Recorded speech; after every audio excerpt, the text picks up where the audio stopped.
मैंने एक शहीद की आत्मकथा पढ़ी थी।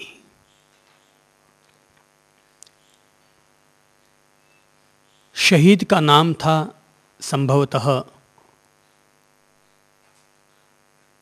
राम प्रसाद बिस्मिल्लाह।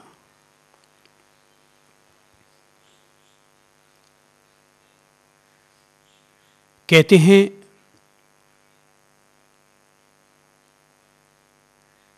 कि जब कारागार का सिपाही उन्हें यह कहने को पहुंचा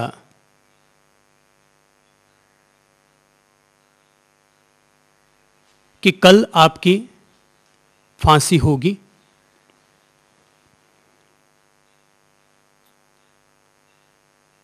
राम प्रसाद ने जवाब में केवल इतना ही कहा, हाँ मुझे पता है। अगले दिन सिपाही सुबह से ही कारागार के सीखचों के पास खड़ा था और वो देख रहा था कि राम प्रसाद रोज की तरह उस दिन भी सुबह 4 बजे उठा, निवृत्ति के लिए गया, स्नान किया और अपना पूजा पाठ करते हुए योग और प्राणायाम, ध्यान साधना करने लगा। सिपाही यह देखकर आश्चर्य से भर गया और उसने राम प्रसाद को संबोधित करते हुए कहा कि गजब की बात है कि आज तुम्हें फांसी पर चढ़ना है, पर तुम्हारे चेहरे पर किसी भी तरह की शिकन नहीं है। लेकिन एक बात रह रहकर मेरे मन में उठ रही है कि जब तुम्हें पता है कि आज केवल 1 घंटा के बाद तुम्हारी फांसी हो जाने वाली है, तो ये योग प्राणायाम ये सब किस लिए कर रहे हो, जबकि ये सब तो स्वस्थ रहने के लिए किए जाते हैं। तो राम प्रसाद मुस्कुराए और कहने लगे, भाई फांसी लग रही है तो क्या हुआ, जब तक हूं तब तक तो हूं, और जब तक हूं मुझे अपने द्वारा लिए गए नियम को अंतिम सांस तक भी निभाना चाहिए। इसलिए मैं मरने से पहले अपने मन में ये शिकवा लेकर नहीं जाना चाहता कि मैं अंतिम दिन अपनी क्रिया को छोड़ कर गया। मैं योग और प्राणायाम इसलिए भी कर रहा हूं ताकि मेरा मन रोज की तरह आज भी स्वस्थ रहे, प्रसन्न रहे, उत्साहपूर्ण रहे। आने वाला पल चाहे जीवन का हो और चाहे निर्वाण का, इससे कोई फर्क नहीं पड़ता, पर मेरे मन की स्थिति बेहतर रह सके, इसी के लिए ही मैं योग और प्राणायाम कर रहा हूं। कोई व्यक्ति यदि मृत्यु के समय भी अपने द्वारा लिए गए नियम को निभा रहा है तो निश्चित तौर पर यह मानना चाहिए कि वह व्यक्ति अपने यम नियम और संयम का पक्का व्यक्ति रहा। ऐसे लोग ही जीते जी और मरते समय भी अपने द्वारा दिए गए वचन को निभाते हैं और लिए गए संकल्प को भी पूरा किया करते हैं।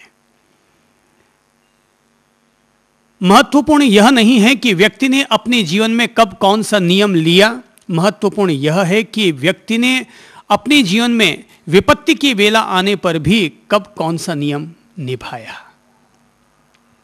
इंसान की कसौटी नियम लेने से नहीं होती, इंसान की कसौटी नियम निभाने से हुआ करती है। संकल्प लेने से इंसान की कसौटी नहीं होती, संकल्प को पूरा करने पर ही इंसान की कसौटी हुआ करती है। और जो बुरे वक्त में हमारे काम आ जाता है, हम उसे ही अपना मित्र मानते हैं, और जो बुरे वक्त में भी अपने नियम को निभा लिया करता है, नियम भी उसी की रक्षा किया करता है। कहते हैं सत्य स्वयं रक्षा करता है। सत्य स्वयं ईश्वर है, सत्य स्वयं परमात्मा है, सत्य स्वयं इंसान की रक्षा करता है, और सत्य उसी व्यक्ति की रक्षा करता है जो कि विपत्ति की वेला आने पर भी अपने धर्म को निभाने के लिए तत्पर और दत्तचित्त रहा करता है। भगवान श्री महावीर। हम सब लोगों के जीवन को नियमबद्ध देखना चाहते हैं। नियम में रहने वाला इंसान ठीक वैसे ही हुआ करता है जैसे कि दो किनारों के बीच में रहने वाला सागर हुआ करता है। यदि सरोवर के किनारों को तोड़ दिया जाए, सागर को किनारों से मुक्त कर दिया जाए, तो जरा हम सोचें कि क्या सागर सागर कहलाएगा या केवल जल विप्लव कहलाएगा। वो प्रलयंकर बन जाएगा, न कि सागर इस पृथ्वी को थामने वाला तत्व बन पाएगा।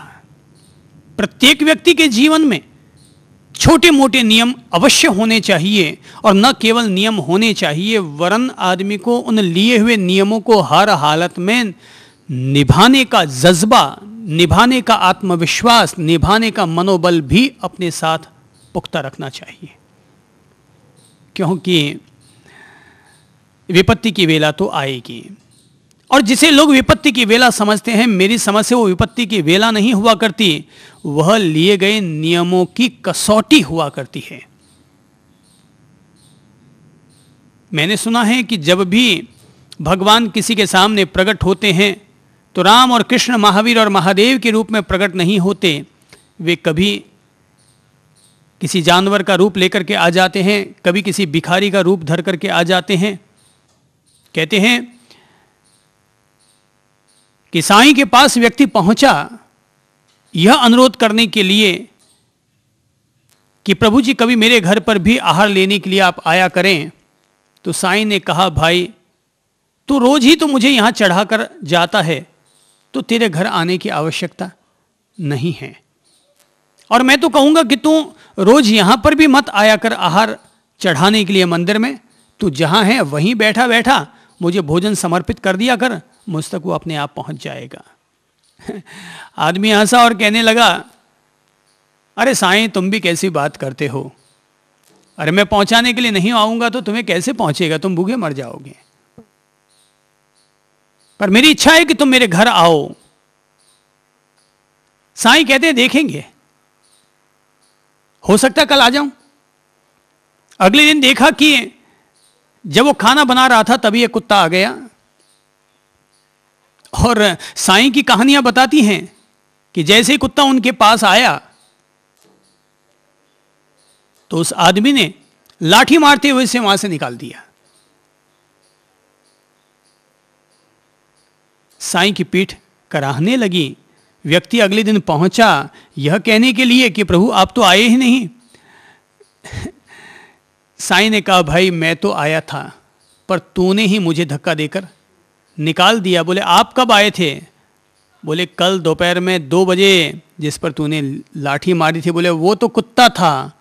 बोले बस, जिस दिन कोई भी मेरा भक्त कुत्ते में भी, जानवर में भी, भिखारी में भी मुझे देखना शुरू कर देगा, उसी दिन से साईं उसके घर में भोजन ग्रहण करना भी शुरू कर देगा।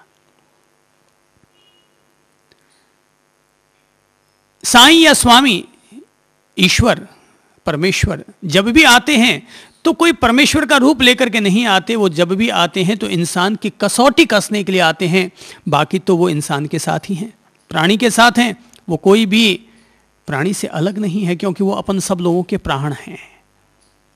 तो जो हमारा प्राण है वो अपने प्राणों से अलग नहीं हो सकता। तो कुल मिलाकर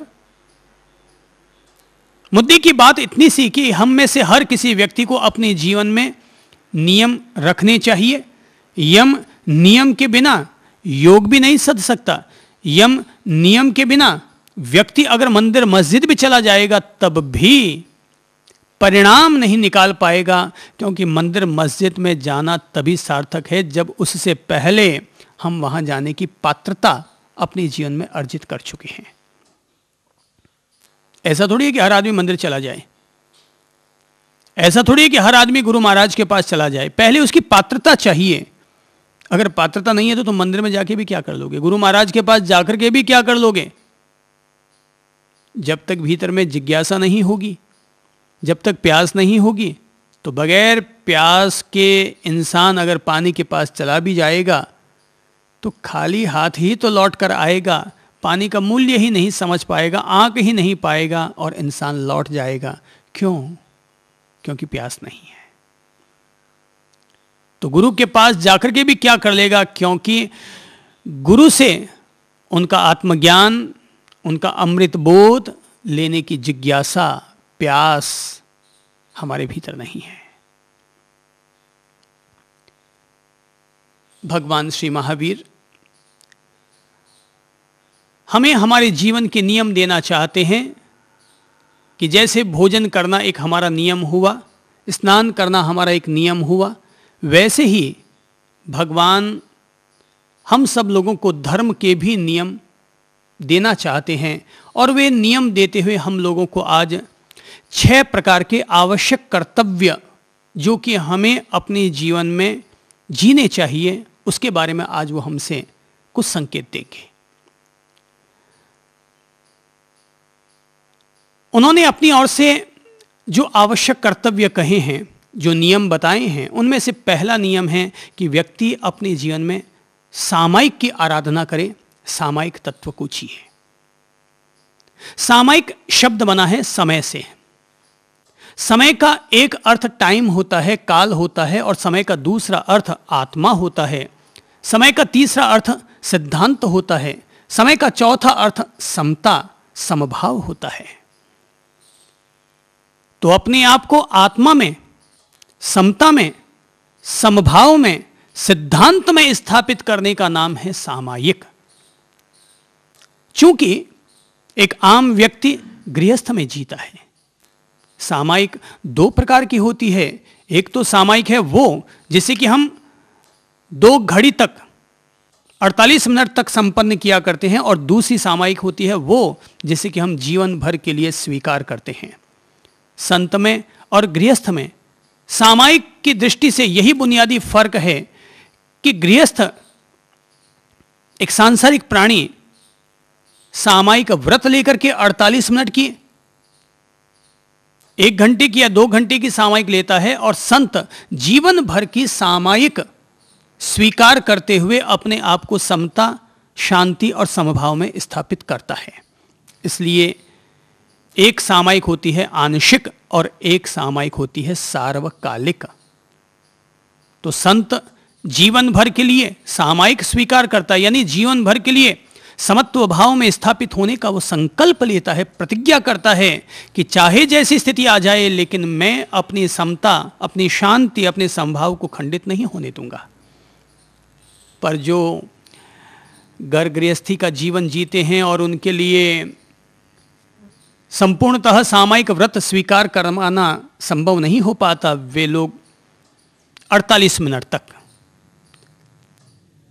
एक आसन पर बैठकर यह संकल्प करते हैं, यह प्रतिज्ञा करते हैं कि मैं 48 मिनट तक या 1 घंटे तक किसी भी प्रकार की हिंसा, प्रतिहिंसा नहीं करूंगा, झूठ नहीं बोलूंगा, चोरी नहीं करूंगा, किसी के प्रति भी मैं गलत नजर नहीं डालूंगा, मैं किसी भी प्रकार के परिग्रह संग्रह पर ध्यान नहीं दूंगा। अर्थात कुल मिलाकर के जैसे बंद कमरे में दीपक जलता है, बिना हिले डुले निष्कंप होकर के, ठीक इसी तरह से सामायिक व्रत में भी व्यक्ति अपने चित्त को निष्कंप करते हुए मन वचन काया से समत्व भाव में स्थित हुआ करता है। मन वचन काया से। यदि कोई भी व्यक्ति सामायिक व्रत को मन वचन काया से, तीनों भावों से अगर संपूर्णतः करता है, तो यह माना जाए कि वह घर में रहते हुए भी अपने आप में एक संत पुरुष है।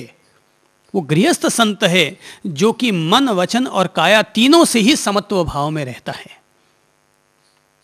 एक सामायिक करना ठीक वैसे ही है जैसे सुबह सुबह है एक विटामिन का कैप्सूल खाना है। तो अगर हम एक कैप्सूल खाते हैं विटामिन का, तो उसका असर पूरे दिन भर रहता है। तो वैसे ही अगर हम एक सामायिक करते हैं मन वचन काया से, तो उसका असर दिन भर रहता है। यह जरूरी नहीं कि व्यक्ति 24 घंटे ध्यान करे, पर अगर व्यक्ति सुबह और शाम 2 वक्त भी अगर ध्यान कर चुका है, तो सुबह किए गए ध्यान का असर दिन भर रहेगा और शाम को किए गए ध्यान का असर रात भर रहेगा। और अगर दिन भर उसका असर नहीं रह पाता है तो ध्यान खोटा, ध्यान अपूर्ण। विटामिन की गोली खाई और उसका असर नहीं हो पाया तो विटामिन अपूर्ण, कहीं ना कहीं मिलावट है, कोई ना कोई मिश्रण है उसमें। कोई व्यक्ति अगर धर्म स्थल पर जाए और उसका प्रभाव उसके प्रैक्टिकल लाइफ में ना आ पाए तो मेरी समझ से मैं तो यही कहूँगा कि उसका धर्माचरण अधूरा रहेगा। धर्म स्थान पर जाना उसका अधूरा कहलाएगा कि जीवन में उसका प्रकाश ना आ पाया। दीप जला और उसकी रोशनी में तुम्हें कुछ दिखाई न दिया तो दीप का जलना क्या हुआ। किसी बगीचे में गए और फूलों की खुशबू मिली और तुम्हें खुशबू का एहसास भी ना हुआ तो बगीचे में जाना कहां हुआ, फिर तो अकुड़ी में चले जाते ना भाई।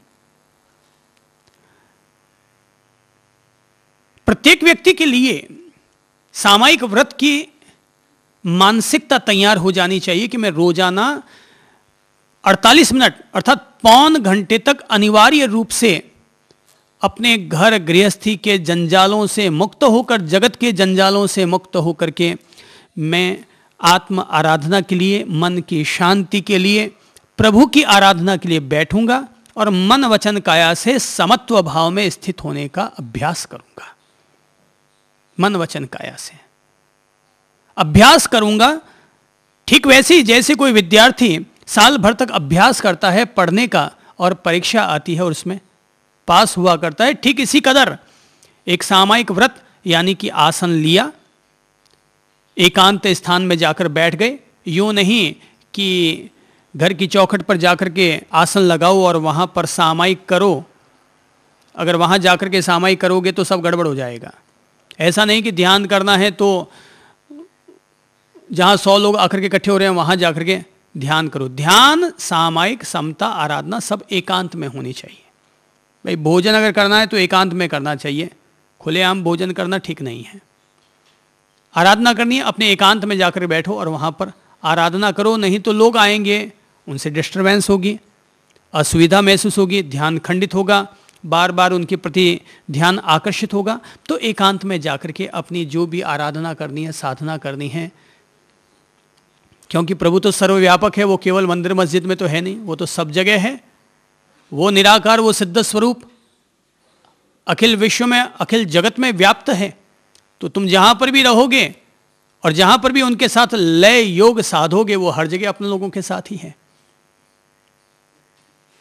ये मंदिर मस्जिद तो पहला पगथिया है, पहली सीढ़ी की तरह है, आखिरी सीढ़ी नहीं है। आखिरी सीढ़ी तो यही है कि एकांत में जाकर के बैठे और वहां जाकर के अपने प्रभु भजन किए, उनके साथ अपनी लय ताल बैठाई, लय योग साधा, मन उनके साथ अमन हुआ, मन उनके साथ उन्मन हुआ, मन उनके साथ लगा। ऐसी लागी लगन मीरा हो गई मगन, कि वो तो गली गली हरि गुण गाने लगी, कि ऐसी लागी लगन मीरा हो गई मगन। ये तो लगन लगने की बात है। तो सामायिक भी हम लोगों को एकांत में बैठ करके करनी चाहिए। अमूमन बूढ़ी माँजियाँ, बूढ़ी माताएं घर के बरामदे में बैठ करके सामायिक करती हैं। तो अभी कुछ दिन पहले जब अपन लोग गांधी मैदान में प्रवचन देने के लिए जाते थे तो मैं देखता था कि बीच में एक घर आता था। वो घर बाड़मेर पट्टी का था पर था यहीं पर ही। तो मैंने देखा कि एक माझी घर के बाहर बरामदे में, और बरामदे में भी कहाँ, बरामदे में भी बरामदे की जो दीवार बनी हुई थी उस दीवार के नुक्कड़ पर आकर के बैठती थी, ताकि सड़क पर आते जाते, घर में घुसते करते सब ध्यान रखा जा सके, और वहाँ बैठ करके वो सामायिक की आराधना करती। तो मुझे लगता ये सामायिक नहीं है, ये चौकीदारी है घर की, सड़क पर चलने वाले लोगों की, दूध की टंकी लेकर के आने जाने वाले लोगों की। सामायिक एकांत में। तो कैसे करें हम सामायिक? तो कहीं पर भी एकांत में बैठ जाएं, जहां पर कि लोगों का आवागमन कम से कम हो, घर वालों का आवागमन भी कम से कम हो, और घर वालों को कह भी दिया जाए कि भाई जब मैं सामायिक करूं तो मेरे पास किसी भी तरह की सूचना लेकर के मत आया करो, ताकि मुझे असुविधा ना हो। क्योंकि अपन लोगों का मन कोई सिद्ध लोगों का मन तो है नहीं कि जो बात सुनने पर प्रभावित ना हो पाए। तो मन डगमगा सकता है, इसलिए पहले से उनको जानकारी दो, भाई पापा जी के या मम्मी जी के अभी सामयिक है, अभी जब उनकी सामयिक पूर्ण हो जाएगी तब हम उनसे बात कर लेंगे। तो घर वालों को कह दो कि भाई आप लोग जो भी बातचीत करें इतनी धीमे स्वर में करें कि मुझ तक आप लोगों की आवाज़ न पहुँचे। तो वहाँ गए, आसन बिछाया, मन में संकल्प लिया कि मैं 1 घंटे की सामायिक आराधना कर रहा हूँ, अर्थात समत्व भाव में स्थित हो रहा हूँ, आत्म भाव में स्थित हो रहा हूँ। मैं मन, वचन और काया के द्वारा समस्त प्रकार के हिंसा, समस्त प्रकार के दोषों का त्याग करते हुए और समत्व भाव में स्थित हो रहा हूँ। तो इस दौरान कुछ भी अच्छा बुरा हो जाए कोई प्रतिक्रिया नहीं, ठीक है, होना था सो हो गया, अपन अपने आराधना भाव में स्थित रहे। कहते हैं कि अगर कोई भी गृहस्थ 48 मिनट तक पूरी तरह समत्व भाव में स्थित रहता है तो एक सामायिक करने से व्यक्ति की 7 नरक की गतियां टल जाया करती हैं, अगर वो मन वचन काया से करता है तो। और नहीं तो बस वो यही हालत होती है कि जैसा कि मैंने सुना है कि एक सेठ जी सामायिक व्रत लेकर के बैठे थे, सामायिक की आराधना कर रहे थे, इतने में ही कोई महानुभाव आया और आकर के घर की बहू रानी से पूछा, बहू रानी जी घर में सेठ साहब हैं? तो बहू रानी ने कहा अभी तो वो बाजार गए हुए हैं। अंदर सेठ बैठा है, सामायिक कर रहा है, तो बोले बाजार गए हैं। वो बेचारा गया बाजार में सेठ साहब को ढूंढने के लिए, थोड़ी देर बाद वापस आया, बोले साहब बाजार में तो नहीं मिले, कहाँ गए हैं? बोले अभी वो मोची की दुकान पर गए हैं। वो मोची की दुकान पर भी जाकर के आता है, बोले कि वहां पर मोची की दुकान पर भी नहीं मिले, बोले अभी वो धोबी के पास गए हुए हैं। थोड़ी देर बाद वापस आता, बोले साहब वहां पर भी नहीं मिला, बोले बहुत जरूरी काम है, बोले अब वो सामायिक में ही है, अब वो सामायिक में है। थोड़ी देर बाद सामायिक सेठ साहब की पूरी होती है, वो तिल मिलाए हुए अपनी बहू रानी से कहते हैं ये कौन सा तरीका है, मैं सामायिक में हूँ, मैं घर में बैठा हूँ, तुम्हें पता है, और तुम कहते हो कभी धोबी के यहाँ और कभी मोची के यहाँ और कभी बाजार में, ये कौन सा तरीका हो गया? बोले पापा जी बुरा मत मानिए, सच्चाई ये है, क्या जब आप सामायिक में बैठे थे आपके मन में बाजार के भाव नहीं उठे थे? क्या आप सामायिक करते करते आपको जूतों की याद नहीं आई थी? क्या सामायिक करते करते आपको ये पता नहीं चल पाया या आपको एहसास नहीं हो कि मुझे उठने के बाद स्नान करना है और नए कपड़े पहनने हैं? तो आपको धोबी का विचार नहीं आया था?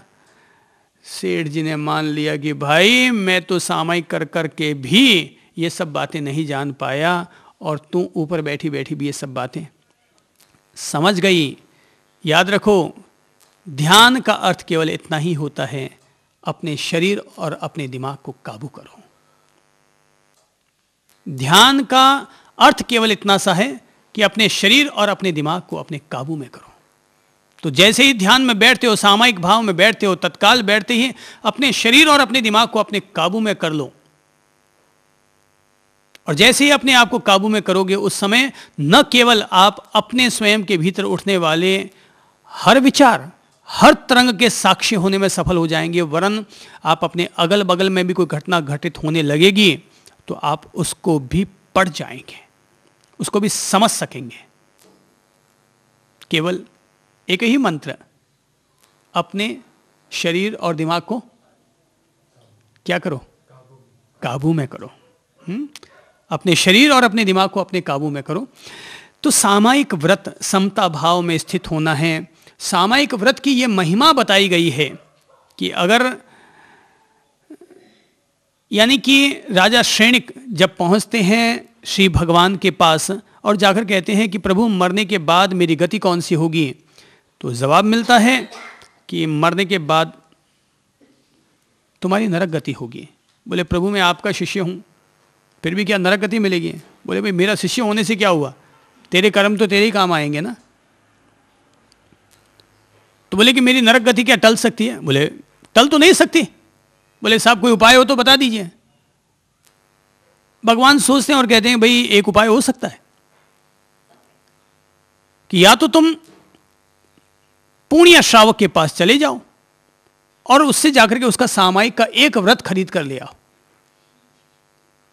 और या फिर काल कौसरिक कसाई को एक दिन के लिए उसे पशु हत्या बंद करने के लिए मजबूर कर दो। राजा था, तो राजा को लगा कि भाई मेरे पास तो अथाह संपत्ति है एक सामयिक व्रत खरीदने का, और एक सेठ से अभी जाता हूँ खरीद के ले आता हूँ। तो जाते हैं, सबसे पहले तो काल कौसरिक कसाई को पकड़ते हैं और अंधे कुएं में उतरवा देते हैं कि अब बेटा जाएगा कहाँ से, पशु हत्या करेगा कहाँ से। अब उसका रोज का नियम कि रोजाना 500 भैंसों को मारना। बताते हैं, कहानियां बताती है, भाई सच झूठ तो कहानियां जाने, इतिहास जाने, पर कहानियां बताती हैं कि काल कौसरिक को जब अंधे कुएं में डाल दिया गया तो वो वहां बैठा बैठा मिट्टी के भैंसे बनाने लगा, और मिट्टी के भैंसों को ही बनाता, सजा दिया। फिर बोले कि अब ये एक एक को उठा उठा के काटता हूं, यहां अकेला बैठा बैठा क्या करूं। तो उसने मिट्टी के भैंसों को ही काट काट करके अपना जो कसाई का जो काम था उसको पूरा कर लिया। राजा था, विश्वस्त हो गया कि उसको अंधे कुएं में डाल दिया है, मेरी नरक गति निश्चित तौर पर टल गई, क्योंकि जब अंधे कुएं में कोई पड़ा है तो कैसे भैंसों को मारेगा। तो मेरी नरक गति टल गई, आज मैंने बहुत बड़ा काम कर दिया। फिर पहुंचता है श्रावक के पास जिसका नाम होता है पूनिया, एक बहुत तपस्वी त्यागी सदगृहस्थ होता है, संतों से भी महान। कहते हैं कि उनके पास पहुंचते हैं और उनसे भी जाकर कहते हैं कि भाई मैंने सुना है तुमने बहुत सारी सामायिक कर ली है, व्रत कर लिए हैं, उनमें से एक व्रत मुझे बेच डालो, जितनी राशि चाहिए उतनी ले लो। पूनिया चकराया कि भाई सामायिक तो आत्मा का भाव है, समत्व भाव तो आत्मा का भाव है, ये को खरीद फरोख्त तो की नहीं जा सकती, ये को ककड़ी भिंडी तो है नहीं जो अपन जाकर के दरमुलाई करके लेके आ जाएं। तो कहा जाता है कि भाई पुण्य ने कहा कि प्रभु आप सामायिक खरीदने के लिए आए हैं, आपके लिए जान भी हाजिर है, सामायिक तो है ही क्या, पर आपको ये बात अचानक सूझी कैसे। बोले मुझे श्री भगवान ने कहा है कि तुम जाओ पुण्य से एक श्रावक एक सामायिक खरीद कर लेके आ जाओ। बोले अच्छा खरीद कर लेके आ जाओ। तो बोले कि अच्छा अब तुम बता दो कि एक सामायिक की कीमत कितनी होती है। तो पुण्य ने कहा प्रभु जी मैंने तो आज तक एक भी सामायिक बेची नहीं है। हाँ अगर आपको भगवान ने बता दिया हो कि इतनी राशि देने पर एक सामायिक मिल सकती है तो मुझे आपको देने में कोई आपत्ति नहीं है। आप स्वयं ही भगवान से पूछे। बोले भगवान ने मुझे एक कीमत तो बताई नहीं है। तब कहते हैं कि राजा वापस श्री भगवान की सेवा में पहुंचता है और कहता है कि कीमत क्या हो सकती है। तो बोले कि एक सामायिक की कीमत राजन तुम पूछना चाहते हो, सामायिक अनमोल होती है। यदि तुम्हारे पास जितना राजकोष है वैसा अनंत गुना राजकोष भी अगर एक सामायिक के लिए लुटा दिया जाए तब भी सामायिक की साधना उससे कहीं ज्यादा अनमोल हुआ करती है। और रही बात काल कौसरिक को कैद करने की, तुम्हें लगता है कि तुमने कैद करके अपनी नरक गति टाल दी, पर हकीकत यह है उसने अंधे कुएं में भी मिट्टी के ही 500 भेड़े बनाकर या 500 भैंसे बनाकर और उनको तोड़ डाला है, मार डाला है और अपना जो बपौती व्यापार है उसको पूरा कर लिया उसने। तो कहते हैं तब श्रेणिक को समझ में आती है कि इंसान के लिए एक सामायिक व्रत कितना बेशकीमती हुआ करता है। समत्व भाव कुल मिलाकर के शांति की उपासना का यह एक व्रत है। जीवन में समभाव स्थापित करने का यह एक व्रत है। घर में रहते हुए भी संन्यास तत्व को, संत जीवन को जीने का एक पवित्र अनुष्ठान है। और प्रत्येक सदगृहस्थ को यह संकल्प लेना चाहिए कि वो रोजाना घड़ी दो घड़ी 24 मिनट या 48 मिनट, अगर हम 48 मिनट बैठ सकते हो तो अति उत्तम। और अगर लगता है कि हम 48 मिनट भी नहीं बैठ सकते तो मैं उदारता पूर्वक इस सिद्धांत का उपयोग करूंगा और मैं कहूंगा कि 24 मिनट के लिए ही सही, एक घड़ी ही सही, सामायिक व्रत स्वीकार किया जाए। व्यक्ति एकांत में बैठे, संकल्प ले, हिंसा प्रतिहिंसा का त्याग करें, मौन और शांति का बोध अपने भीतर ग्रहण करें और मन, वचन और काया के द्वारा स्वयं को प्रभु आराधना में, आत्म साधना में, समत्व भाव में स्वयं को स्थित करे। तो ये घर में रहते हुए भी संन्यास को अपने जीवन में जीने का एक उपाय हो गया। तो जब हम सामायिक करें तो ध्यान रखें, चाहे उस दौरान हानि हो चाहे लाभ, मान मिले या अपमान, संयोग हो जाए चाहे वियोग, जन्म हो चाहे मरण, सबको प्रकृति की व्यवस्था मानते हुए उसके प्रति अपना समत्व भाव स्थापित करने का प्रयत्न करें।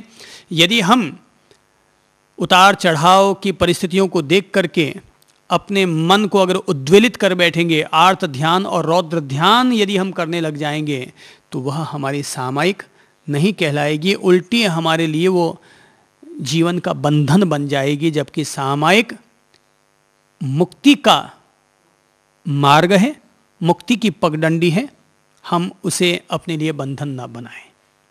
तो नंबर 1, श्री भगवान हम सब लोगों को सामायिक की प्रेरणा देते हुए कहते हैं कि प्रत्येक व्यक्ति के जीवन में सामायिक व्रत होना चाहिए। मैं तो यहाँ तक कहूँगा कि जो संत लोग अपने आप में मानते हैं कि उन्होंने जीवन भर की सामायिक ले ली है, मैं तो ये मानता हूँ कि संतों को भी भले ही उन्होंने जीवन भर की सामायिक ले ली हो, इसके बावजूद उन्हें रोजाना 2 सामायिक 4 सामायिक अलग से बैठ करके जरूर करनी चाहिए। मेरी समझ से ये जरूरी है।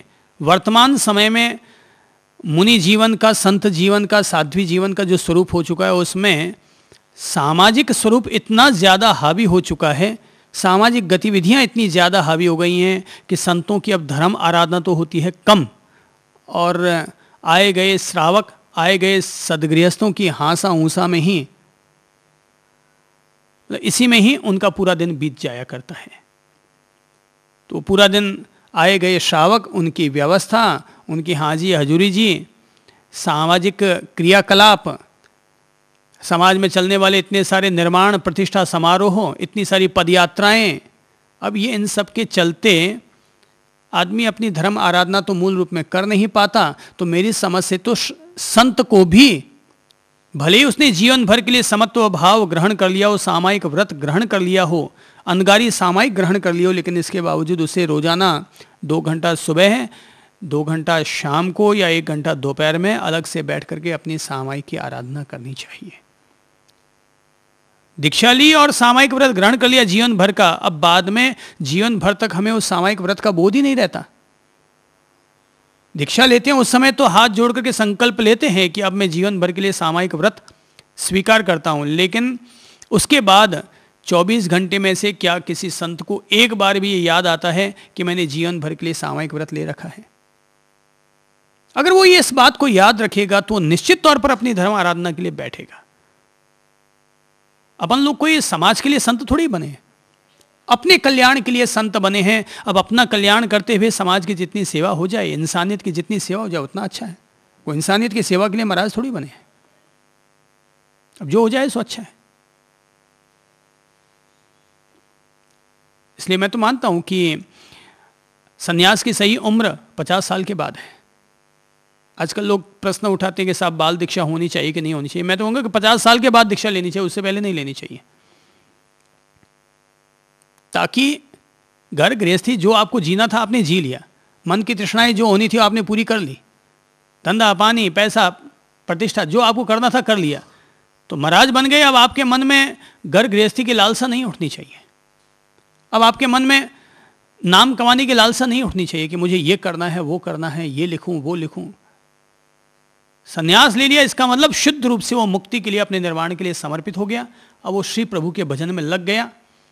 अब वो किताबें लिखने और किताबें पढ़ने और ये जो फालतू की व्यवस्थाएं चलती हैं उनमें अपने आप को डालने की बजाय वो लग गया प्रभु जी के भजन में।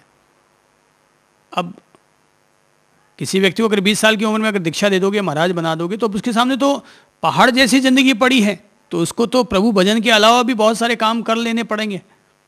पर 50 साल की उम्र में दीक्षा ली, अब ना तो उसको कोई सूत्र रटने हैं, ना कोई व्याकरण याद करनी है, ना कोई संस्कृत पढ़ना है, प्रभु भजन में लग गया। अगर एक नवकार मंत्र भी आता है, एक गायत्री मंत्र भी आता है, तो वो इस एक मंत्र से अपना निस्तार कर लेगा। प्रभु जी का भजन करते करते वो तो पार लग जाएगा।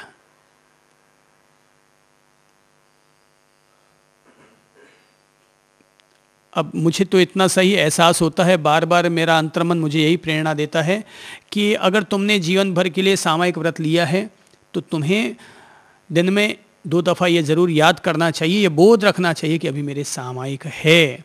अगर कोई व्यक्ति गृहस्थ में है तो संत लोग उससे कहते हैं कि भाई अभी तू सामयिक में है, ध्यान रखना, ये मत छूना, वो मत करना, ये मत करना, वो मत करना। तो भाई तुम भी तो ये सब काम मत करो। तो कुल मिलाकर सार बात इतनी सी है, सामयिक ज़रूरी है, व्रत ज़रूरी है, बैठक ज़रूरी है। और चाहे 1 घंटा मन लगे तो 1 घंटा बैठो, 2 घंटा मन लगे तो 2 घंटा बैठो, और लगता है टाइम नहीं है, मन नहीं लगता, तो आधे घंटा, 25 मिनट, 24 मिनट की एक छोटी सी सामयिक तो हमें ज़रूर लेने की अपने जीवन में आदत डालनी चाहिए। ये पहला नियम हुआ, पहला आवश्यक कर्तव्य हुआ। आवश्यक का मतलब हो गया कि ये कंपलसरी है हमारे लिए। यदि हम अपने आप को धर्म का उपासक मानते हैं और धर्म के रास्ते पर चलते हैं तो हमें जो जो कार्य हमारे लिए आवश्यक है उनमें पहला आवश्यक है और वो है सामयिक। तो सामयिक रखेंगे, समता भाव रखने की कोशिश करेंगे। सामयिक व्रत धारण करके जब हम समत्व भाव का अभ्यास करेंगे तो रूटीन लाइफ में, प्रैक्टिकल लाइफ में, व्यवहारिक ज़िंदगी में फिर जब कोई कड़वी बात सुनने को मिलेगी, कोई उपेक्षा हो जाएगी, कोई नुकसान भी हो जाएगा, तो हम उसको हजम करने का थोड़ा बहुत बोध तो रख ही सकेंगे।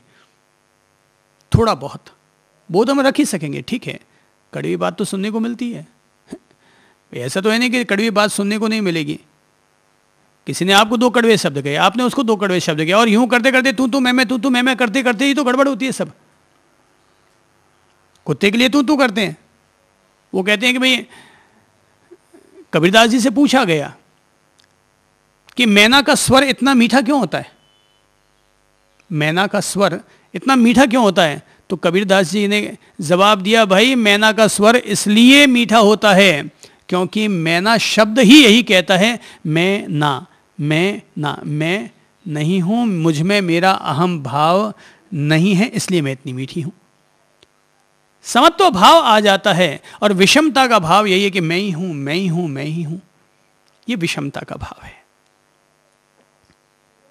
तो मैं ना मिठास है, समत्व भाव आएगा, अभ्यास से आएगा। कोई एक दिन में नहीं आ जाता है समत्व भाव। क्रोध एक ही दिन में मिट नहीं जाता है जीवन से। हम किसी को 2 कड़वे शब्द कहेंगे, 2 कड़वा शब्द अगले हमें भी कहेंगे। ऐसा हुआ अभी अभी मुझे पढ़ने को मिला कि एक व्यक्ति बस से कहीं जाना था तो बस अड्डे पर पहुंचा, बस में सवार हो गया, 15-20 मिनट तक बैठा रहा, पर बस रवाना नहीं हुई तो उसने चिल्लाते हुए कहा कंडक्टर से, अरे ओ भाई तेरा खटारा रवाना होगा कि नहीं, तेरा खटारा रवाना होगा कि नहीं? तो कंडक्टर को भी लगा, उसने कहा हाँ भाई पूरा कचरा भर जाएगा तब रवाना होगा, पूरा कचरा भर जाएगा तब रवाना होगा। हम किसी को टेढ़ा कहेंगे तो वापस टेढ़ा शब्द सुनने को मिलेगा। ये दुनिया का रिवाज है। टेढ़े के बदले में टेढ़ा मिलता है, सीधे के बदले में सीधा मिलता है। दुनिया में हर आदमी जो अपने आप को कहता है कि मुझे गुस्सा नहीं आता, मेरा दावा है उस आदमी के लिए कि वो आदमी तभी तक इस बात पर, इस कसौटी पर खरा उतर सकता है जब तक उसके सामने गुस्से का निमित्त नहीं आता। और गुस्से का निमित्त आ जाता है और फिर भी अगर वो गुस्सा नहीं करता तो समझ लो पक्का संत है, वो साधु पुरुष है, वो सज्जन है। कहने में हर कोई कह रहे हैं मुझे गुस्सा नहीं आता, मुझे गुस्सा नहीं आता।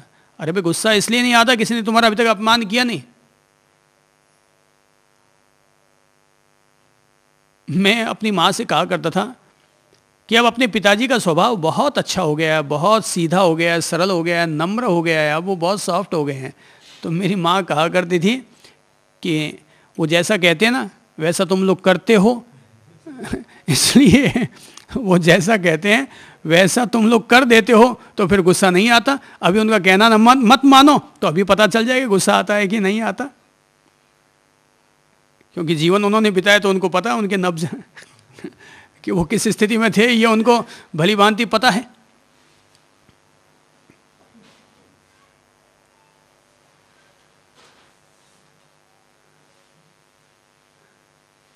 ये उनको भली भांति पता है कि किस आदमी की क्या नब्ज होती है। अमूमन हर किसी की प्रकृति में होता है क्रोध, मान, माया, लोभ, सबकी प्रकृति में थोड़ा बहुत होता है। किसी को क्रोध ज़्यादा आता है तो किसी को क्रोध कम आता है, किसी को मोह ज़्यादा जगता है, किसी को मोह कम होता है, किसी को वासनाएं ज़्यादा जगती हैं, किसी को कम जगती हैं। पर थोड़ा बहुत तो जहाँ दीप जलेगा वहाँ दीपक के तले अंधेरा तो होगा ही होगा। कहीं ना कहीं हर आदमी में, हर प्राणी में कोई ना कोई कमी होती है। हमें किसी का एक दुर्गुण ज़्यादा नज़र आ जाता है, किसी का दूसरे का कोई तीसरा निर्गुण ज़्यादा नज़र आ जाता है, पर हर आदमी में कमी होती है। ईश्वर अपन सब लोगों को या प्रकृति अपन सब लोगों को एक अच्छाई देकर भेजती है और एक बुराई देकर भेजती है।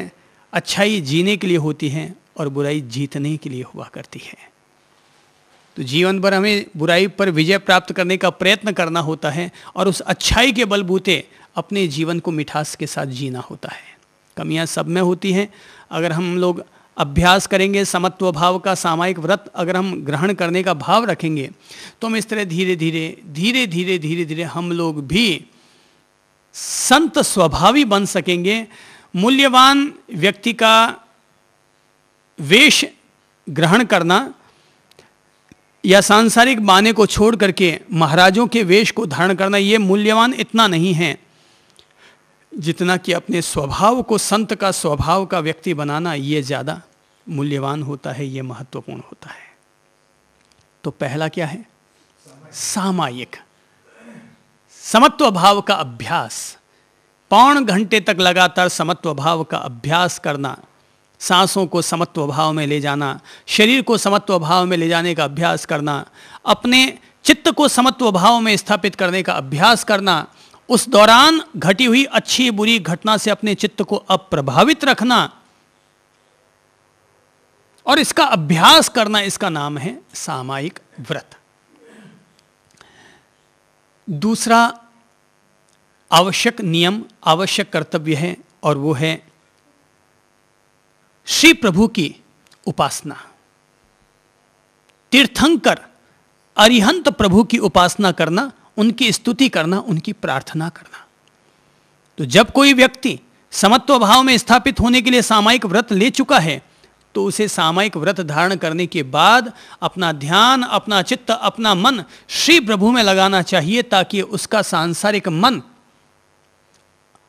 अलौकिक प्रकाश से भर सके।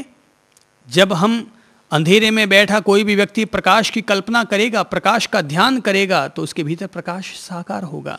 हम सब लोगों के चित्त में तमोगुण भरा हुआ है। हम सब लोगों के चित्त में, अंतर्मन में तमोगुण और रजस गुण अपन सब लोगों में भरा हुआ है। तो हम सामायिक व्रत में बैठ करके सतोगुण की कल्पना करते हैं, सतोगुण का भाव भाते हैं और प्रभु की उपासना करते हैं ताकि हमारा तमोगुण कम हो। हमारा जो तामसिक चित्त है उसमें जब हम प्रभु का ध्यान करते हैं तो वह सात्विक होने लगता है। चित्त को रूपांतरित करने का यही तरीका है। केवल चित्त के साक्षी बनने से ही काम नहीं चलेगा, हमें चित्त का रूपांतरण भी करना होगा। भाई मिट्टी है सो मिट्टी है, लेकिन मिट्टी को भी हमें दिए के रूप में रूपांतरित करना होगा। पत्थर है सो पत्थर है, लेकिन उस पत्थर को भी हमें काट छांट करके हीरा बनाना होगा, कोई प्रतिमा बनाना होगा। हमें अपने चित्त, हमें अपने अंतर्मन को भी इसी तरह से रूपांतरित करना होगा, बदलना होगा। तो जब हम प्रभु की प्रार्थना करते हैं, जब हम अपने दिल में, अपनी आंखों में उसकी प्रार्थना करते हुए आंसुओं से भीगने लगते हैं, उसमें जब हम डुबकियां लेने लगते हैं तो हमारा असंतुलित मन, हमारा अन्य मनस्क मन अपने आप ही एक लय होने लग जाता है। तो प्रभु की प्रार्थना करना अपने आप में सबसे सरल धर्म है। प्रभु की प्रार्थना करना अपने आप में सबसे सरल धर्म है। ध्यान करना हो तो हर आदमी का मन नहीं लगेगा। किसी को भी कह दो भाई 2 मिनट तक तुम्हें यहां बैठना है, लेकिन उस दौरान एक बार भी चित्त इधर उधर नहीं होना चाहिए, वो फेल हो जाएगा। 2 मिनट, मैं 20 मिनट के लिए नहीं कह रहा हूं, मैं केवल 2 मिनट के लिए कह रहा हूं और मन भटक जाता है। जैसे कि अभी अपन लोग बैठ करके ज्ञान वार्ता कर रहे हैं, जीवन के बारे में आध्यात्मिक चिंतन कर रहे हैं, अपने कल्याण का रास्ता देख रहे हैं, तो मैं कुछ बोल रहा हूं, आपको विषय मिल रहा है, तो आपका चित्त मेरी बातों में रमा हुआ है। पर अगर मैं बोल नहीं रहा हूं और 1 घंटे तक आप सब लोग यहाँ चुपचाप बैठ जाएं, तो 5 मिनट बाद ही चूनियां खाने लग जाएंगे। 5 मिनट बाद ही पांव इधर उधर उठने लग जाएंगे। तो प्रभु की प्रार्थना करना अपने आप में सबसे सरल धर्म है, और हमें सामायिक व्रत में प्रभु की प्रार्थना करनी चाहिए। और न केवल सामायिक व्रत में, वरन अगर हम सामायिक व्रत न भी कर पाएं तब भी ईश्वर हमें 24 घंटे देता है, तो उसमें से 24 मिनट तो हमें प्रभु की प्रार्थना के लिए ज़रूर निकालने चाहिए। यदि हम घर परिवार में अपना कोई भी इष्ट मित्र अगर बीमार हो जाए, अस्पताल जाते हैं, तो वहाँ जाकर केवल उसका कुशल क्षेम न पूछें कि भाई कैसे हो, वरन वहाँ जाकर के हाथ जोड़ें, आंखें बंद करें, दिल में प्रभु का ध्यान धरें और उस रोगी को स्वस्थ होने की प्रार्थना करें। तो हमारे अंतर्मन के, हमारे अंतर्दिल के ये जो भाव प्रार्थना मूलक उसके प्रति प्रकट होंगे, निश्चित तौर पर हमारा आभा मंडल, हमारे सद्भाव उसके रोगों को प्रभावित करेंगे और वो आरोग्यमय होगा। जब हम प्रार्थना करते हैं, हे ईश्वर सबको सन्मति दे, आरोग्य दे, आनंद और ऐश्वर्य दे, सबका भला कर, सब पे दया कर, और तेरा मीठा नाम मुख में निरंतर रहने दे। हे ईश्वर सबको सन्मति दे। तो जब हम ये प्रार्थना करते हैं, दिल में इस तरह की भावना भाते हैं, तो निश्चित तौर पर तब हमारे चित्त का आभा मंडल, हमारे अंतर्मन का आभा मंडल, हमारी चेतना का आभा मंडल तब एक अलग ऊर्जा से भरता है, एक अलग प्रकाश से भरता है, एक अलग पॉजिटिविटी से, एक अलग सकारात्मकता से तब वो परिपूर्ण हो जाता है। तो आज अगर एक महान नारी हुई मदर टेरेसा, तो ऐसा ना समझे कि वो केवल रोगियों की सेवा किया करती थी। सच्चाई ये है कि वो सेवा करने के साथ साथ उनके लिए प्रार्थना किया करती थी। तो आजकल लोग मंदिरों में, मस्जिदों में माइक लगा करके बैठ जाते हैं, मंदिरों में कैसेटें चलती रहती हैं। अब उनसे पूछो कि ये तुम कौन सी प्रार्थना कर रहे हो भाई? प्रार्थना तो हमेशा मौन पूर्वक होती है, क्योंकि ईश्वर हमारे शब्दों को नहीं सुनता, ईश्वर हमारे भावों को पकड़ता है। ईश्वर को हम होठों के द्वारा कभी नहीं पा सकते हो, ईश्वर को हम अपने मन की लयलीनता के द्वारा पा सकते हैं। क्योंकि ईश्वर तक हमारे शब्द नहीं पहुंचते, ईश्वर तक हमारी चेतना के संबंध जुड़ते हैं। तो वहां तो ज्योत से ज्योत जलती है, वहां तो तार से तार जुड़ते हैं, मन के तार जुड़ते हैं। लोग मस्जिदों पर माइक लगा करके आवाज लगाते हैं। कोई ये ना समझे कि ये जो मस्जिद पर आवाज लगाते हैं ये कोई खुदा साहिब को आवाज दे रहे होंगे, नहीं।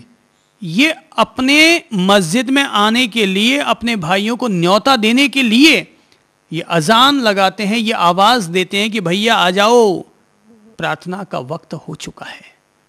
ये इसके लिए करते हैं। और ठीक है, चलो भाई, वो 2 मिनट के लिए माइक पर बोलते होंगे न्योता देने के लिए। मंदिरों पर तो सुबह 4 बजे वो कैसेटें चल जाती हैं और 9 बजे तक वो बंद नहीं होती हैं। प्रार्थना अवश्य होनी चाहिए, लेकिन एकांत में बैठकर। प्रार्थना का पहला चरण शब्द और भजन नहीं है, प्रार्थना का पहला चरण मौन है। होठों का मौन, मन का मौन, हृदय का मौन। अगर हम मंदिर में भी जाते हैं तो हमें मौन पूर्वक ईश्वर से प्रार्थना करनी चाहिए, ध्यान करना चाहिए, ताकि हमारे कारण किसी और को असहजता महसूस न हो सकता है जब प्रार्थना कर रहा हूँ तो मेरे मन के भाव, मेरे अंतर्दिल के भाव कुछ और हों, और आप जब प्रार्थना कर रहे हो तो आपके दिल में अंतर्भाव कुछ और हों। तो मेरे और आपकी प्रार्थना में विरोधाभास क्यों हो? विरोधाभास क्यों हो? हम अपने तरीके से प्रभु को याद करें, आप अपने तरीके से याद करें। पता नहीं कब किसके दिल में किस तरह के भाव उठा करते हैं। कहते हैं अरिहंतों की स्तुति करो, सिद्धों की स्तुति करो, बुद्ध पुरुषों की स्तुति करो। इसलिए स्तुति करो ताकि उनकी स्तुति करने से हमारे दिलो दिमाग में भी उनके जैसे गुण साकार होने लगे। बाकी उनको कोई भजन सुनाने थोड़ी है, लोग बैठ जाते हैं मंदिर में बैठकर भगवान जी को भजन सुनाते हैं। भगवान को हो सकता है भाई इसलिए सुनना अच्छा लगता हो कि आपका गला कोई लता मंगेशकर जैसा होगा, कुमार सानू की तरह होगा, कोई मुकेश कुमार किशोर कुमार की तरह होता होगा, तो भगवान जी भी सोचते होंगे हाँ भाई इतना अच्छा गला है, मैं भी तो भजन सुनूं। अब गला तो है जैसा है अपन लोगों का, फिर भी अपन शुरू हो जाते हैं गाने के लिए। प्रभु शब्दों को नहीं सुनते, वो शब्दातीत होते हैं, वो समयातीत होते हैं, वो क्षेत्रातीत होते हैं, वो कालातीत होते हैं। उन्हें हम शब्दों से नहीं बुला सकते, उन्हें हम दिल के भावों से ही बुला सकते हैं। इसलिए सामायिक व्रत की बात पहले कही गई कि समत्व भाव में स्थित होकर फिर तुम प्रभु जी को याद करो। श्री प्रभु ने अपनी ओर से एक बहुत सुंदर गाथा कही है कि आरूहवि अप्परप्पा बहिरप्पा छंडी ऊण तिविहेण झाई जयी परमप्पा उ इठम जिण वरिंदेहिम।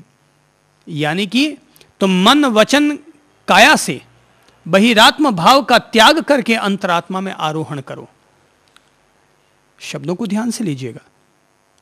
तुम मन वचन काया से बहिरात्म भाव, अर्थात हमारा चित्त जो बाहर भटक रहा है, बहिरात्म भाव का त्याग करके अंतरात्मा में आरोहण करो। पहली शर्त बहिर्भाव बहिर्यात्रा, उस पर अंकुश लगे। नंबर 2 अंतरात्मा में आरोहण यानी आत्म भाव में हमारा प्रवेश हो। नंबर 3 उसके बाद तुम परमात्मा का ध्यान करो। तो परमात्मा का ध्यान तब होगा जब हम अंतरात्मा में प्रवेश करेंगे, और अंतरात्मा में प्रवेश तब होगा जब हम मन वचन काया की गतिविधियों पर अंकुश लगाएंगे। भाई मन का मौन तब सधेगा ना जब हम वाणी का मौन पहले साधेंगे। हम तो बोलते चले जा रहे हैं, जैसे गली का कुत्ता भौं भौं करता चला जा रहा है, तो उसका दिमाग शांत कहां से हो पाएगा।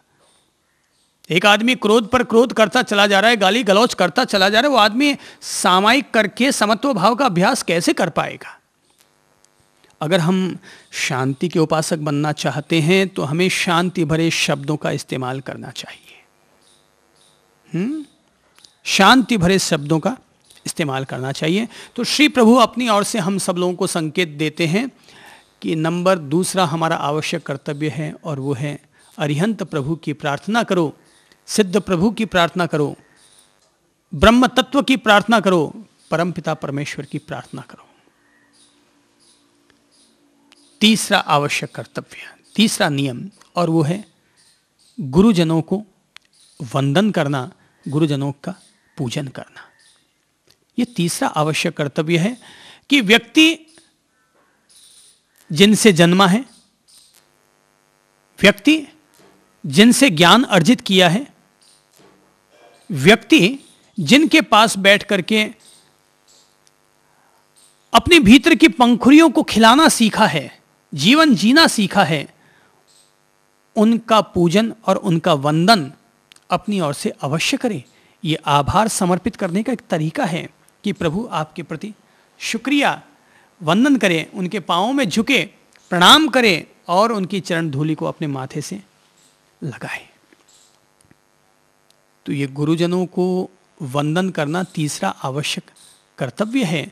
गुरुजनों को वंदन करने से जहाँ हमारा अहम भाव नष्ट होता है, जहाँ हमारे भीतर ज्ञान चेतना का विकास होता है, वहीं हम लोग शास्त्रों के मर्म को भी समझने लगते हैं, आत्मज्ञान की तरफ बढ़ने लगते हैं। हम लोग सांसारिक प्रपंचों से ऊपर उठ करके अपने जीवन में आध्यात्मिक सौंदर्य, आध्यात्मिक प्रकाश, आध्यात्मिक चेतना की तरफ 4 कदम आगे बढ़ाने लगते हैं। तो गुरुजनों को वंदन करते हैं, गुरुजनों का पूजन करते हैं, तो ध्यान रखें जब हम गुरुजनों के सामने जाते हैं तो न केवल वहाँ पर ही हम उनको वंदन करें, अगर सड़क पर भी यदि वो चलते हुए नज़र आ गए, और अगर हम लोग कार में चल रहे हैं, स्कूटर में चल रहे हैं, तो हम उन्हें नज़रअंदाज करते हुए न चलें, क्योंकि गुरु तो धर्म स्थान में रहता है तब भी गुरु होता है, गुरु सड़क पर चलता है तब भी गुरु होता है। भाई माँ बाप घर में होते हैं तब भी वो माँ बाप ही होते हैं, और माँ बाप अगर स्टेशन पर जा रहे होते हैं तब भी वो माँ बाप ही होते हैं, और माँ बाप अगर शरीर छोड़कर चले जाते हैं तब भी वो माँ बाप ही हुआ करते हैं। कहीं आने और जाने से मातृत्व और पितृत्व समाप्त नहीं हो जाता, कहीं इधर उधर होने से उनका गुरुत्व खत्म नहीं हो जाता। तो इसलिए गुरुजन जब भी हमारे सामने आते हों, हमें उनके सम्मान में खड़े होना चाहिए। जब मैं गुरु शब्द का प्रयोग कर रहा हूं तो केवल ज्ञानदाता गुरु ही नहीं कह रहा हूं, मेरे लिए तो माता भी एक गुरु है, पिता भी एक गुरु है, टीचर भी एक गुरु है, अध्यापक भी एक गुरु है, संत भी एक गुरु है, शिक्षा दीक्षा देने वाले भी गुरु हैं। तो हमें उनके सम्मान में खड़ा होना चाहिए, उनके आदर भाव का ध्यान रखना चाहिए। मतलब जैसे कि मैं आपको बताऊं, धर्मशास्त्र जो बताते हैं कि जैसे कि गुरुजन अगर बैठे हैं तो उनसे ऊपर नहीं बैठना चाहिए, ये दोष लगता है। गुरुजन जिस स्थान पर बैठे उस स्थान से ऊपर हमारा आसन नहीं होना चाहिए। नंबर 2, उत्तराध्ययन सूत्र में ये सब बातें आई हैं। अपन सब साधक भाई बहनों को संकेत दिया गया है कि भाई गुरुजन जहां बैठते हैं उनसे ऊपर तुम्हारा आसन नहीं होना चाहिए, यह अमर्यादा कहलाएगी। नंबर 2, उनके बराबर नहीं बैठना चाहिए, ये भी दोष कहलाएगा। तो गुरुजनों के बराबर बैठने की बजाय हमेशा उनके सामने बैठ करके ज्ञानार्जन के लिए अपने आप को समर्पित करना चाहिए। यदि हम सारे लोग अगर गुरुजनों के बराबर होना चाहेंगे तब तो फिर गुरुजन के पास जाने का मतलब नहीं हुआ, फिर तो किसी दोस्त के पास चले जाओ, क्योंकि वो तुम्हारे बराबर का हो गया। तो धर्मशास्त्र तो ये कहते हैं कि भाई जैसे गुरुजन होते हैं, अब पुराने ज़माने में ये प्रथा थी कि हम लोग जब आहार चर्या करने के लिए जाते तो आहार लेकर के आते, तो ऐसा नहीं कि हम लाए और सीधे अपने खाना खाने के लिए बैठ गए। तो हम लोग ये देखते थे कि हम आहार लेकर आते, आहार ला कर के पहले हम गुरु के पास जाते, उन्हें अपना आहार दिखाते कि प्रभु मैं ये आहार लेकर आया हूँ, इसमें से आपके कुछ अनुकूलता हो तो स्वीकार करें या जैसी आपकी आज्ञा हो। तब गुरुजन उन्हें देखते हैं और कहते हैं बेटा जाओ और उपयोग करो। ये केवल एक मान देने के लिए है, गुरुजनों को सम्मान देने के लिए है, बाकी ऐसा नहीं है गुरुजनों को खाना है। हाँ, अगर उनको कोई लेना है तो जरूर ले, ये अपना सौभाग्य कि मेरा लाया हुआ आहार मेरे गुरु ने स्वीकार किया। ये हाँ, ऐसा होता है कि जैसे कि मान लीजिए कि कोई भी आहार लेकर के आया है, गुरुजी को अभी अगर खाना खाना है, वो अपने 12 बजे खाना खा चुके हैं, पर शिष्य गया है वो 1 बजे खाना लेकर के आया है। गुरुजी को आज उपवास है, उन्होंने आज खाना नहीं खाया, एक तो आहार लाई जिसमें सब लोगों ने मिलकर के खाया। तो इसीलिए ये मर्यादा होती है कि जब आहार लाते हैं तो एक गुरु के पास अगर 10 शिष्य होते हैं तो 4 अलग अलग स्थानों पर जाकर के वो आहार लेकर के आए, तो आहार लाने के बाद सारा आहार एकत्रित हो जाता है और गुरु अपने हाथों से जिसको जैसा योग्य समझता है वैसा वैसा आहार सबको दिया करता है। गुरु स्वयं भी आहार लेने के लिए जाते हैं तो वो भी अपने शिष्यों को बांटते हैं। गुरु का दायित्व ये होता है कि वो अपने शिष्यों को अवश्य खिलाए, पर शिष्यों का दायित्व होता है कि वो पहले गुरु के सामने समर्पित करने के बाद ही ग्रहण करें। आज यदि घर में बुजुर्ग हैं तो उनका दायित्व होता है कि अपने बहुओं को, अपने बच्चों का ख्याल रखें और जो भी सामग्री लाते हैं, फल फ्रूट कपड़े लत्ते जो भी लाते हैं, अपने बच्चों को दें। पर अगर बच्चे लेकर आते हैं तो ये उनका पहला फर्ज होता है कि वो अपने माँ बाप को समर्पित करें कि साहब फल आप लीजिए या कपड़े आप पहले पहनिए। एक बहू अगर साड़ी खरीद कर लाती है तो अमूमन ये होता है बहू अपने लिए साड़ी खरीद कर लाती है, उसको सासू ख्याल ही नहीं आती। अगर बहू साड़ी खरीद कर लाती है तो एक साड़ी खरीदने की बजाय अगर 2 साड़ी खरीद कर ले आए, एक अपने लिए और एक अपने सासू के लिए, तो घर के सारे झमेले ही मिट जाए। उसे केवल अपना अपना दिखता है। वो अगर अपनी सासू का भी ख्याल रख ले तो घर में स्नेह भाव और बढ़ जाएगा कि भाई मेरी बहू मेरा भी ख्याल रखती है। मैंने देखा है कि जब मैंने संन्यास लिया था ना, तो उससे पहले मुझे जयपुर रहने का अवसर मिला। वहाँ पर एक साध्वी जी थी, नाम था विचक्षण श्री जी महाराज। तो उनके करीबन 45-50 शिष्याएं थीं, पर आहार वो समस्त साध्वियों को अपने हाथों से देती थी। 45-50 की 50 साध्वियों को अपने हाथों से खाना परोसती, आहार कहीं से भी आया है, सारा आहार एकत्रित हो जाए, सारे फुलके फुलके एक हो जाते, सारी सब्जियां एक हो जाती हैं। और फिर वो गुरु महाराज सबको अपने हाथों से सबको डालते रहते। कोई भी साध्वी या उनकी कोई भी शिष्य या शिष्या अपने हाथों से खाना लेने की हिम्मत भी नहीं कर सकती थी। मतलब खाना तो बहुत दूर की बात है, हिम्मत भी नहीं कर सकती थी। वो सब लोगों को अपने हाथों से देती। खाना बच गया, वो कहते हैं मेरा भी पेट भर गया, वो कहते हैं मेरा भी पेट भर गया। तो वो कहती है अच्छा जितना आप खाना बचा सब मेरे पास लाओ। उसको अपने हाथों से चूरती और फिर वो सारी शिष्याओं को दो दो कौर और एक्स्ट्रा दे देती है। तो कोई कहता कि भाई नहीं नहीं साहब मेरे तो पहले से फुल हो गया, तो उसको ये जवाब सुनने को मिलता कि जब भी खाना खाओ तो हमेशा 4 कौर कम खाया करो, ताकि गुरु के द्वारा दिए गए 2 कौर को खाने का सामर्थ्य तुम्हारे पास बना हुआ रहे। 2 कौर हमेशा कम खाओ, ताकि गुरु तुम्हें जब और 2 कौर दे तो तुम्हारे पास उसको खाने का सामर्थ्य बना हुआ रह सके। कभी भी ओवरडोज खाना मत खाओ। उनोदरी तप यानी कि कम खाने की तपस्या हमारे जीवन में जरूर होनी चाहिए। ये भी एक मान मर्यादा है गुरुजनों की। मतलब जैसे कि मैं अगर मेरे लिए कहूँ तो मुझे याद नहीं है अपनी ताज़ ज़िंदगी में कि मैंने कभी गुरु के बराबर बैठा हूँ। यानी कि ऐसी व्यवस्था होती थी कि जैसे कि अगर हम लोग प्रवचन देने के लिए, सत्संग करने के लिए अगर पाठ पर भी बैठते हैं तो गुरु के बराबर के स्थान पर नहीं बैठते थे। उनसे नीचे का पाठ होता था, या तो ज़मीन पर बैठते या उनके नीचे का पाठ होता था। बराबर बैठना अमर्यादा कहलाती थी। बराबर बैठना अमर्यादा कहलाती। पहले ज़माने में देखते थे कि अगर माँ बाप दादा दादी अगर पलंग पर बैठे हैं, सोफे पर बैठे हैं, तो घर के कोई भी बच्चे उनके बराबर नहीं बैठते थे। उनके सामने ज़मीन पर बैठा करते या उनसे छोटे पलंग पर बैठा करते, उनसे नीचे कुर्सी लगा करके बैठा करते थे। मर्यादा कहलाती थी। मतलब जैसे कि ये अभी अगर जैसे कि मैं इस आसन पर बैठा हूँ और मेरा ये तो धर्म बनता है कि मैं अपने गुरुजी अगर मेरे पास आते हैं तो मैं उनको कहूँ हाँ साहब पधारिए और आसन ग्रहण कीजिए। पर मेरी मर्यादा में ये नहीं आता कि गुरुजी के आसन पर मैं जाकर के बैठ जाऊँ। इसे अमर्यादा कहा जाता था। तो ये जो अपन कहते हैं गुरुजनों की उनका वंदन करना, उनका पूजन करना, तो केवल हमारा ये कर्तव्य नहीं होता कि हम उनके केवल पांव छुएं, अपना माथा नवाएं, वरन उनकी जो मान मर्यादा होती है उसका भी ख्याल रखें और वो जो कहते हैं उस कहे हुए का पालन करना भी अपना धर्म और फर्ज समझें।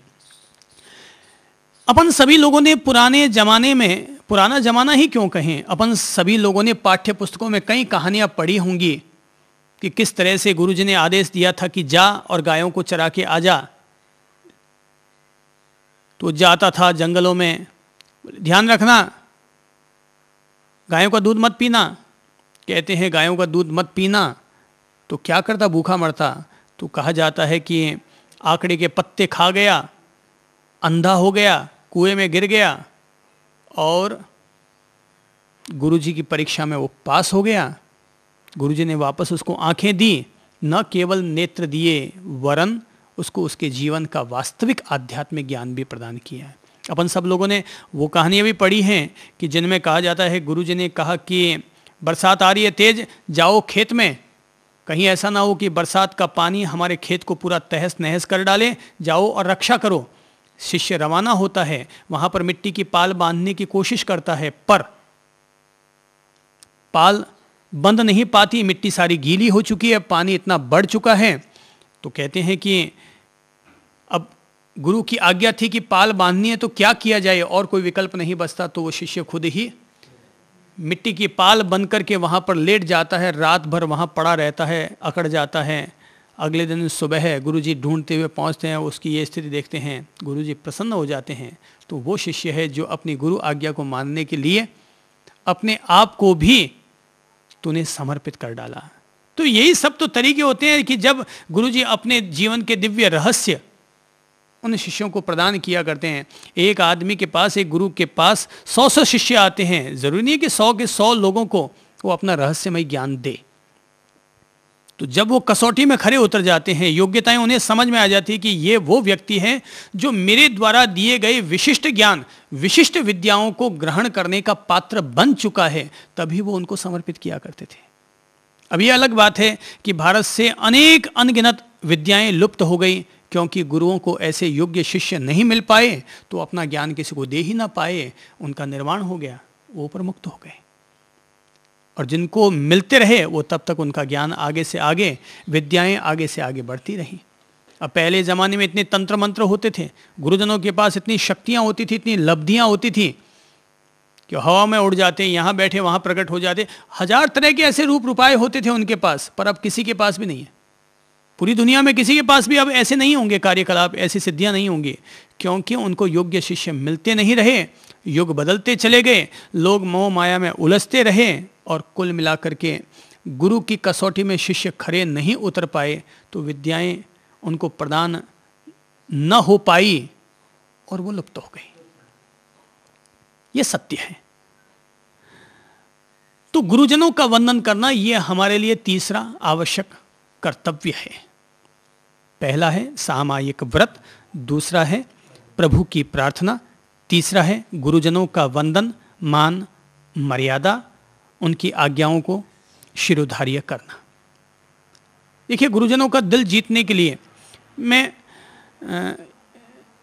ये बात प्रेम पूर्वक अनुरोध करूंगा कि आज लोग अपने माता पिता को धोख तो लगाते हैं, प्रणाम तो करते हैं, पर वो जो कहते हैं उसको मानते नहीं हैं।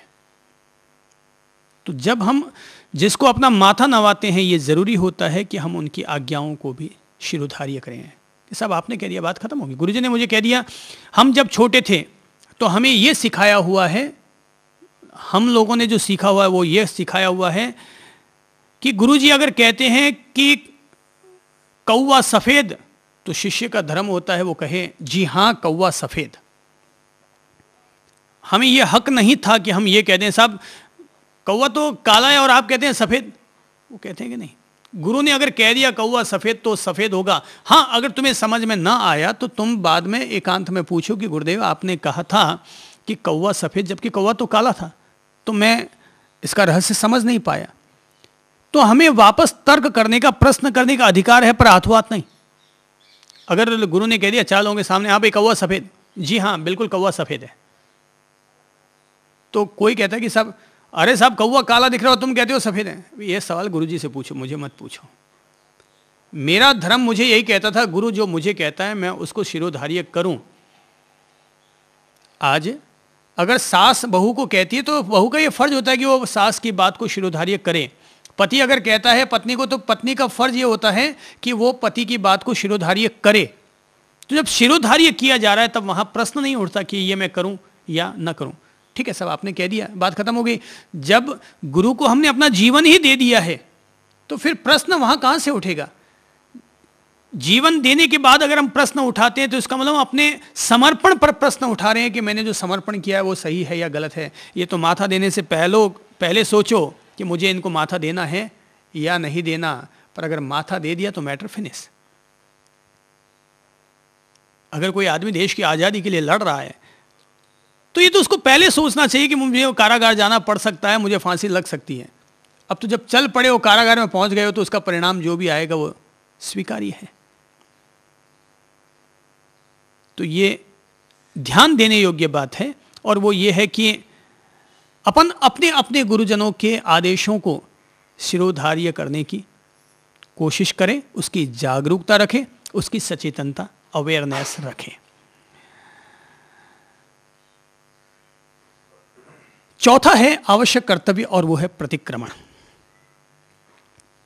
प्रतिक्रमण शब्द का अर्थ होता है जहां जहां हमारी ओर से अतिक्रमण हुआ है वहां वहां से अपने चित्त को, अपनी चेतना को, अपने मन को वापस लौटा कर ले आना, इसका नाम है प्रतिक्रमण।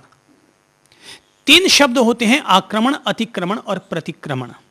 आक्रमण होता है किसी पर हमला बोलना, अतिक्रमण होता है उस पर कब्जा कर लेना, और प्रतिक्रमण होता है वापस अपने घर में लौट आना। आमतौर पर धर्म ने एक व्यवस्था दी है और वो है सुबह और शाम को बैठ करके व्यक्ति प्रतिक्रमण करे। तो चूंकि हर आदमी का मन अपने दिन भर में किए गए पापों का मूल्यांकन नहीं कर पाता, चिंतन और चिंतन नहीं कर पाता, वो मनन नहीं कर पाता, दिन भर की दैनंदिनी जिंदगी पर वो मूल्यांकन नहीं कर पाता। तो धर्म परंपरा ने, धर्म शास्त्रों ने धर्मानुरागी महानुभावों के लिए प्रतिक्रमण के एक खास पाठ बना दिए हैं कि अगर तुम्हारा मन नहीं लगता तो कम से कम चलो उन पाठों को ही बोल लो।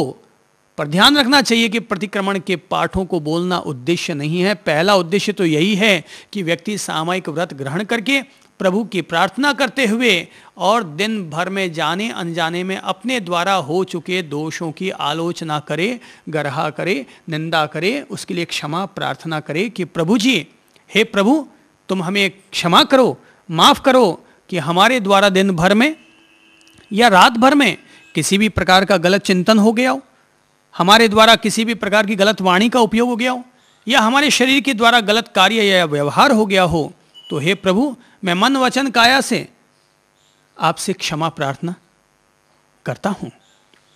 तो यह है प्रतिक्रमण।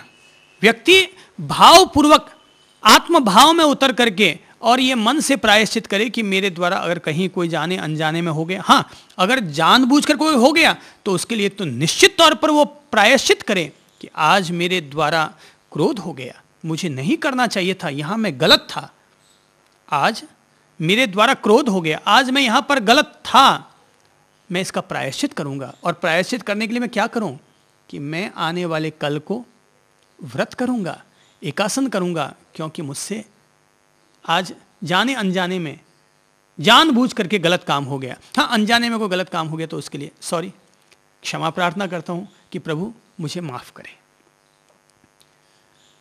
बाकी जब हम प्रतिक्रमण के पाठ बोलते हैं तो हमें धैर्यपूर्वक बोलने चाहिए, जल्दबाजी में नहीं बोलने चाहिए। हालांकि आज प्रतिक्रमण के पाठ बहुत ज़्यादा हैं, आम आदमी को बोलने में वो थोड़ी थकावट दे देते हैं, ऊब भी दे दिया करते हैं। तो प्रतिक्रमण के पाठ भी अगर थोड़े से कम हो जाएं धर्म परंपरा में तो आदमी को बोलने में सुविधा रहती है। अब हर आदमी के लिए संभव नहीं है कि वो सवा घंटे, डेढ़ घंटे बैठ करके और इतने पाठ बोले, तो इसका सरल स्वरूप होना चाहिए। तो धर्म परंपराओं की जवाबदारी है कि वो अपने प्रतिक्रमण के पाठों को कैसे सीमित कर सके। पर हाँ, इतना ज़रूर मैं अनुरोध करूँगा कि प्रतिक्रमण के पाठ जब भी हम बोलें, धैर्यपूर्वक बोलें, मन लगा करके बोलें, शांतिपूर्वक बोलें, धीरज से बोलें, उच्चारण सहित बोलें, स्पीड में न बोलें, पहाड़े जैसे बच्चे बोल जाते हैं वैसे न बोल जाएं, वरन धैर्यपूर्वक एक एक शब्द का उपयोग करते हुए, चिंतन करते हुए, उनको अपनी आत्मा के साथ, अपने मन के साथ जोड़ते हुए और फिर बोलें। कोई जरूरी थोड़ी कि प्रतिक्रमण करो, पर अगर करते हैं तो मनोयोग पूर्वक करने का अभ्यास करना चाहिए, करने की जागरूकता रखनी चाहिए। प्रतिक्रमण चाहे 1.5 घंटे का करो, चाहे आधे घंटे का करो, जितना करो मन लगा के करो। कोई ज़्यादा देर तक धर्म करने से कुछ नहीं होने वाला है, ज़्यादा देर तक धर्म करने से कुछ नहीं होने वाला है। भाई थोड़ा सा धर्म करो, लेकिन जितना करो ना वो पूरा परफेक्ट करो, जितना करो उतना पूरा परफेक्ट करो। अगर शुद्धतापूर्वक उपयोग किया जाए तो ध्यान रखो, एक छोटा सा मंत्र भी देवता का आह्वान कर सकता है, बाकी रोजाना माड़ाएं जपते रहो, क्या होने वाला है। अगर शुद्धतापूर्वक प्रयोग किया जाए तो इत्र की 4 बूंदें भी 10 किलो तेल को खुशबू से भर दिया करती है। और अगर शुद्धतापूर्वक उपयोग नहीं करते हो तो इत्र में तेल डाल दो तो भी कुछ पता नहीं चल पाएगा। तो जो कुछ भी हो बड़ी शुद्धता के साथ होना चाहिए, परिपूर्णता के साथ होना चाहिए, मनोयोग पूर्वक होना चाहिए, मन वचन काया को जोड़ करके उसके साथ होना चाहिए। ये हमारा चौथा कर्तव्य है। 5वां कर्तव्य है और वो है कायोत्सर्ग, अर्थात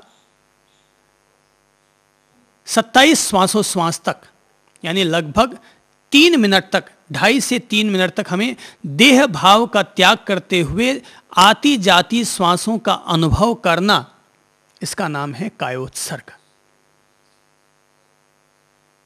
मन, वचन और काया के व्यापारों को रोककर आती जाती 27 श्वासोश्वास पर ध्यान धरना, समत्व का अभ्यास करना, विदेह भाव का अभ्यास करना, आत्म भाव को स्थापित करना, अर्थात आती जाती सांसों की विपश्यना और अनुपश्यना करना, इसका नाम है कायोत्सर्ग।